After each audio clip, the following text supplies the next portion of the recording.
نماز پڑھنا، کیونکہ باب الصلاۃ سے نمازیوں کو بلایا جائے گا، اور نماز پڑھنے سے مراد وہ کہ جس کی عادت ہے نماز پڑھنے کی، یہ نہیں کہ کبھی کبھار نماز پڑھ لی۔ بعض اوقات اس طریقے سے لوگ ملتے ہیں، اس طرح کے لوگ ملتے ہیں جو صرف جمعہ پڑھتے ہیں، باقی کوئی نماز نہیں پڑھتے، اور بعض ان کے بھی استاد ہوتے ہیں وہ صرف عید پڑھتے ہیں، جمعہ بھی نہیں پڑھتے، اور جو ان کے استاذ الاساتذہ کہہ لیں آپ ان کو، وہ عید بھی نہیں پڑھتے۔ بہت سے ایسے ہیں جن کو یعنی دل ایسا ان کا سخت ہو چکا ہے پتھر کی طرح، اور باطن نماز سے اتنا بے رغبت ہو گیا کہ اگر آپ نماز کا ذکر کریں تو چڑنا شروع ہو جائیں گے، اور وہ سمجھیں گے کہ نماز پڑھنا بالکل کوئی ایسا بیکار عمل ہے۔ معذاللہ زبان سے نہیں کہتے لیکن کون کرے،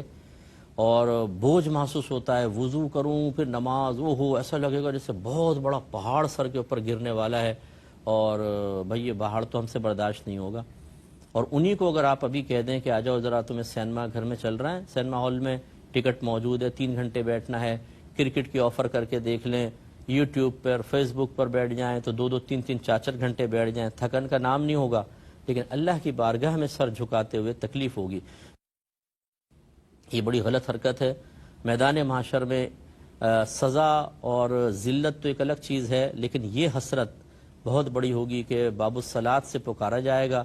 جن کو اللہ نے توفیق دی تھی، اپنی بارگاہ میں سر جھکانے کا موقع فراہم کیا تھا، لیکن انہوں نے اپنی حماقت سے اس موقع کو ضائع کیا، وہ اس وقت بہت زیادہ پچھتا رہے ہوں گے۔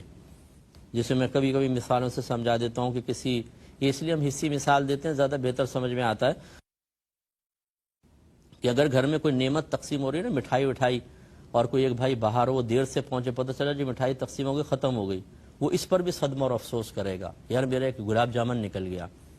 اسی طریقے سے اگر کوئی ادارے کے اندر آفر کی جائے کہ بھئی یہ کام کرو گے تو تمہیں بونس مل جائے گا، کوئی پرواہ نہ کرے، بعد میں دوسروں کو بونس مل رہا ہو، اس کو نہ مل رہا ہو، تو بہت زیادہ حسرت محسوس ہوگی۔ تو ایک ہوتا ہے صرف اکیلا کسی شخص کو کسی کام سے محروم کر دینا، دوسرے کو انعام نہ مل رہا ہو، دوسرا سب کو انعام نہ مل رہا ہو، لیکن تیسری صورت جو ہے، یہ دو تو صورتیں بڑی آسان ہیں کہ انسان کے اوپر کہ تھوڑا سا صدمہ ہوگا، لیکن تیسری صورت سب سے زیادہ تکلیف دہ ہے کہ سب کو انعام مل رہا ہو اور وہ محروم ہو۔ تو یہ چیز نہیں ہونی چاہیے۔ اپنے آپ کو بھی ہمیں تیار کرنا چاہیے، اور اپنے گھر والوں کو بھی۔ جو مرد حضرات سماعت فرما رہے ہیں، اپنی ازواج کو اٹھائیں وہی فجر کے اندر، ان کو دیگر نمازوں کی پیار محبت سے تلقین کریں۔ اگر بہنیں سماعت فرما رہی ہیں اور شوہر کوتاہی کرتا ہے تو بڑے پیار محبت سے شوہر کو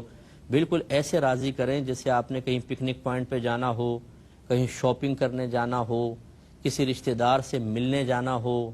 نیا سوٹ لینا ہے، شوہر سے پیسے نکلوانے ہیں، تو جیسے ہماری بہنیں پھر خوب مہارت تامہ کا مظاہرہ کرتی ہیں،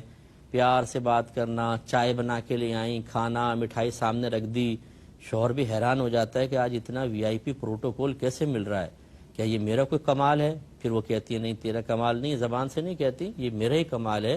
مجھے یہ ضرورت ہے۔ تو یہ جو طریقہ کار ہوتے ہیں کہ بیوی اپنے شوہر کی نفسیات کو اچھا طرح سمجھتی ہے، اور پھر اپنے مسائل حل یا اپنا مقصود حاصل کرنے کے لیے اس کو مینٹلی طور پر اس طرح راغب کر دیتی ہے کہ وہ خوش دلی سے اس چیز کے لیے راضی ہو جاتا ہے۔ ایسے ہی نماز کی ادائیگی کے لیے، گناہوں سے بچنے کے لیے، اور اپنے بچوں کے لیے اچھا رول ماڈل بننے کے لیے بھی اس کا ذہن بنائیں، یہ بہت ضروری ہے۔